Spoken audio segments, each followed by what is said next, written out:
ভারতীয় কর্তৃপক্ষকৃত বাংলাদেশ সীমান্তে কথিত পুশব্যাকের ঘটনায় গভীর উদ্বেগ প্রকাশ করেছে আন্তর্জাতিক মানবাধিকার সংস্থা হিউম্যান রাইটস ওয়াচ।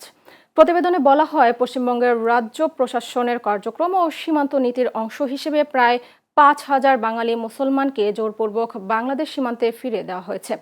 তারই প্রেক্ষিতে 2026 সালের 1 জুন থেকে বিএসএফ একাধিকবার পুশব্যাকের চেষ্টা চালায়। এইচআরডব্লিউ অভিযোগ করেছে, কোনো আইনি প্রক্রিয়া ছাড়াই পরিচয় যাচাই ও নথিপত্র থাকা সত্ত্বেও অনেককেই অবৈধ অভিবাসী হিসেবে চিহ্নিত করে বহিষ্কার করা হচ্ছে, যা আন্তর্জাতিক মানবাধিকার আইনের পরিপন্থী। এদিকে সীমান্ত এলাকায় অনুপ্রবেশ ও পুশিন ইস্যুকে কেন্দ্র করে বাংলাদেশ ভারত সীমান্তে নতুন করে উত্তেজনা সৃষ্টি হওয়ায় সর্বোচ্চ সতর্ক অবস্থানে রয়েছে বিজিবি।